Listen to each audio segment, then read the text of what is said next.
Miss হবে না আপনার পছন্দের টিভি শো। দেখুন জি5 অ্যাপে একদম ফ্রি। ওর এত বড় সাহস যে ও আমার নামে বলে, হ্যাঁ? এবং তুমি ভালোবাসো বলেও আমার নামে যা তা বলে যাবে এবং আমায় সেটা মেনে নিতে হবে। এটা কি ঠিক বিপাশা, বলো? এটা কি ঠিক? তুমি তো ওর বিপদের দিন ওকে স্থান দিয়েছো, ওকে এত হেল্প করেছো, ওর কি তোমার সাথে এটা করা ঠিক হলো বলো তো? আরে আমার যদি কিছু থেকেও থাকে, সত্যি হোক মিথ্যে হোক যাই হোক, ও যদি জানতেও পেরে থাকে ও এসে আমাকে বলুক, আমাকে জিজ্ঞেস করুক। ও কিন্তু সেটা করেনি, ও সোজা গিয়ে তোমায় বলেছে। আমাকেই তো বলবে। কেউ যদি দেখে বা শোনে তোমার সম্পর্কে কোনো গন্ডগোলের কথা, তাহলে তো সে তোমাকে সরাসরি এসে বলবে না, আমাকেই সবার আগে বলবে। তুমি আমাকে একটা কথা বলো, তুমি কি বিশ্বাস করেছো না করোনি? প্লিজ আমার দিকে তাকাও, আমার কষ্ট হচ্ছে। তুই পরিষ্কার করে বলো যে তুমি বিশ্বাস করেছো না করোনি? করিনি, করিনি বলেই তো এতটা কষ্ট পাচ্ছি। আর ওরা আমাকে বলেছে। কি বলেছে? কি বলেছে? ও বলেছে প্রমাণ দেওয়ার আগে তুমি কাউকে কিছু বলো না।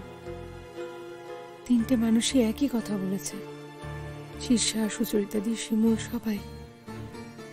ঠিক আছে, এই প্রথম চন্দনকে না জানিয়ে একটা কাজ করব।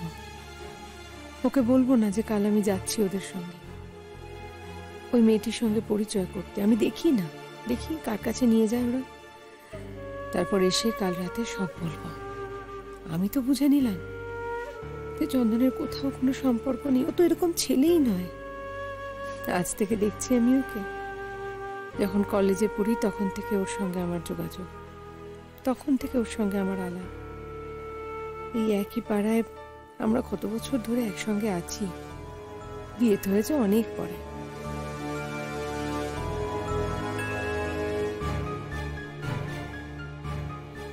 কি ভাবছো? না না, ভাবছো তো, এমন কিছু ভাবছো যেটা তুমি আমাকে বলতে পারবে না? আমি জাস্ট ভাবছিলাম যে সত্যি তো আমাদের কতগুলো বছরের সম্পর্ক, এতগুলো বছর পেরিয়ে আমরা তো ভালোই আছি বলো। আর আমাদের এই ভালো সম্পর্কটার দিকে যদি কেউ এভাবে খুব বাজেভাবে আঙুল তোলে, খারাপ লাগাটাই তো স্বাভাবিক। আর কত বড় বাজে কথা একটা, তোমাকে কিনা এক বাচ্চার বাবা বানিয়ে দিয়েছে। বোঝো, তুমি বোঝো তুমি কাদের সাথে মেশো, তারা কি চাইছে বোঝো, একটু বোঝ। ওই মেয়েটাকে না প্লিজ বলো কাল সকালে যেন এই বাড়ি থেকে চলে যায়। তুমি যদি না বলতে পারো আমাকে বলো, আমি আমি আমি গিয়ে বলবো, কিন্তু আমার বলাটা খুব খারাপ হবে, এটা আমি বলে দিলাম। না না না, তোমায় বলতে হবে না, আমি তো বলেছি, আমি আবারও বলবো, আমি বলে দেবো। তুমি তো ভালোবাসো, এরপরেও ভালোবাসবে। তা কেন? কেউ যদি এরকম ভাবে মিথ্যে কথা বলে তাহলে আমি ভালো। এক্সকিউজ মি, কেউ যদি মানে তোমার মন থেকে এখনো সংশয় যায়নি? মানে তুমি বলতে চাইছো এটা সত্যি হলেও হতে পারে? না না না না না, আমি আমি কোথায় সেটা বললাম? তুমি যদি বললে তো, আমি একবার ওটা যদি সত্যি কথা বলতে পারে তুমি বললে তো, নিজে মুখে বললে তো। আমি বলিনি, সরি সরি সরি সরি, আমি বলিনি, সরি, ওটা মিন করিনি।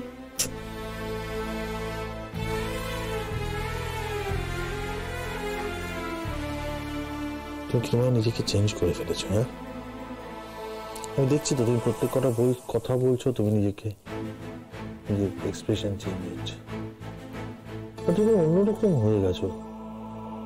তুমি চুপচাপ থাকছো, তুমি কোনো কথা বলছো না,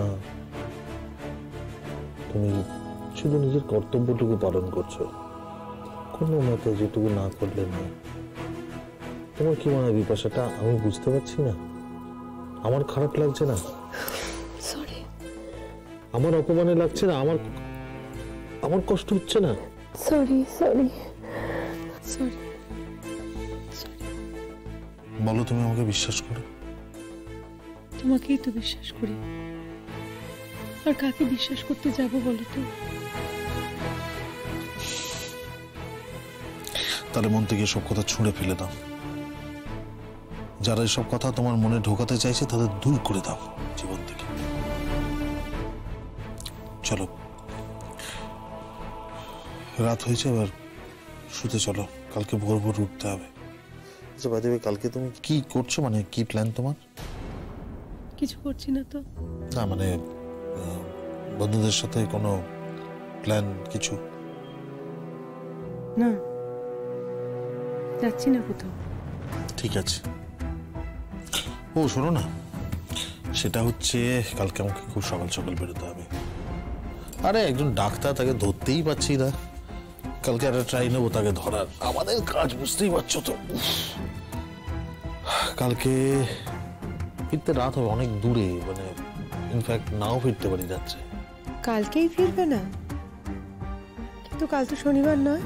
আরে আমি তো লাস্ট শনিবার যাইনি না, তো ডাক্তারবাবু আবার বুধবার বসে,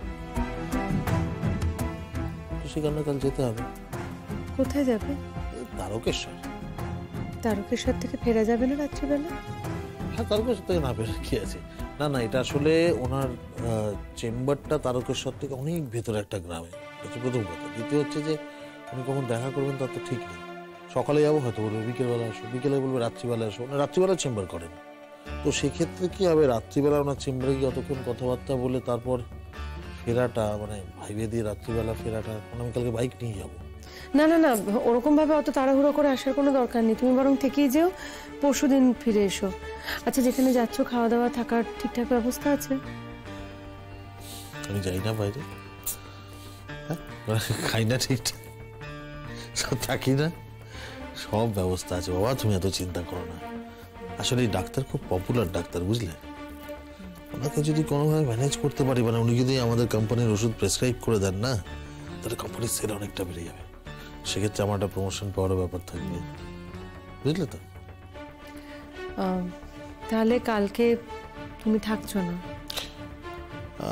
দেখো, আমি রাত্রে ফিরতেও পারি, আবার নাও ফিরতে পারি, মানে সেটা এখনই তোমায় বলতে পারছি না। তবে কাল খুব ভোর ভোর বেরোবো, এটুকু বলতে পারি। আচ্ছা ঠিক আছে, তাহলে শুয়ে পড়ো তাড়াতাড়ি, নাকি? শুয়ে পড়ো, আর দেরি করো না।